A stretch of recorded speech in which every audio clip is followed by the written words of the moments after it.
માનવ તસ્કરીના કેસમાં વડોદરાથી મનીષ હિંગુની ધરપકડ કરાઈ।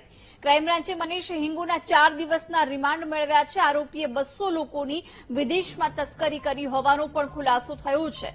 આરોપીએ લોકો સાથે છેતરપિંડી કરી અને કંબોડિયા મોકલ્યા હતા। બિહારનો કૃષ્ણા પાઠક અને કંબોડિયાનો વિકી આમાં મુખ્ય સૂત્રધાર છે। સાયબર ફ્રોડમાં 60 ભારતીયોનો ઉપયોગ કર્યાનો પણ ઘટસ્ફોટ થયો છે। $2000 કમાવવા માટે ભારત અને કંબોડિયાના એજન્ટનો આ ખેલ હતો। ભારતીય યુવકોને સારી નોકરીની લાલચ આપી વિદેશ મોકલવામાં આવતા હતા। પોલીસથી બચવા ઠગો નવા મોબાઈલનો ઉપયોગ કરતા હતા। યુવકોને વિયેતનામ અને થાઇલેન્ડના સિમ કાર્ડ આપતા હતા। જે ભારતીયો સહયોગ ન આપે તેને અસહ્ય ત્રાસ પણ આપવામાં આવતો। યુવકોને ગોંધી રાખી અને ત્રાસ ગુજારવાના કેસમાં એનઆઈએ અત્યારે નજર રાખી રહ્યું છે। એનઆઈએની ટીમ તપાસ માટે વડોદરા જશે। વિગતો સાથે સંવાદદાતા માનુ જોડાઈ ગયા છે। માનુ, શું વધુ વિગતો છે આ અંગે? યુવકોને ગોંધી રાખી ત્રાસ પણ આપવામાં આવતો હતો। અત્યારે સમગ્ર મામલે એનઆઈએ દ્વારા તપાસ થઈ રહી છે, શું અપડેટ?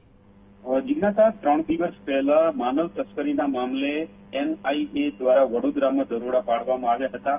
આ દરોડા દરમિયાન મનીષ બળવંતરાય હિંગુની ધરપકડ કરવામાં આવી હતી। ક્રાઇમ બ્રાન્ચે મનીષ હિંગુને કોર્ટમાં રજૂ કરી 4 દિવસના રિમાન્ડ મેળવ્યા છે। આરોપીએ 200 લોકોને વિદેશ મોકલ્યા હોવાનું પોલીસ તપાસમાં બહાર આવ્યું છે। સમગ્ર દેશમાંથી લોકોને છેતરીને કંબોડિયા મોકલ્યા હતા।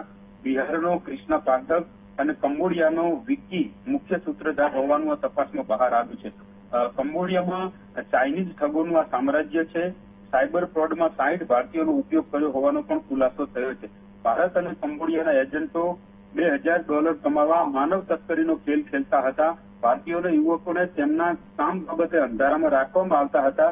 જો કામ ન કરે તો એમને હેરેસમેન્ટ પણ કરવામાં આવતું। પોલીસથી બચવા ઓનલાઈન ઠગો ભારતીય યુવકોને નવો મોબાઈલ આપે છે એવી પણ લાલચ આપવામાં આવી હતી।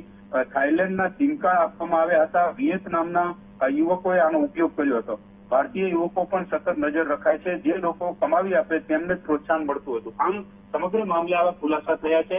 અત્યારે ક્રાઇમ બ્રાન્ચ 4 દિવસના રિમાન્ડ મેળવ્યા છે। ત્યારબાદ ક્રાઇમ બ્રાન્ચ પાસેથી એનઆઈએની ટીમ છે એ આ હિંગુને લઈ જશે અને વધુ તપાસ કરવામાં આવશે। જી બિલકુલ, માનો આભાર જાણકારી આપવા બદલ।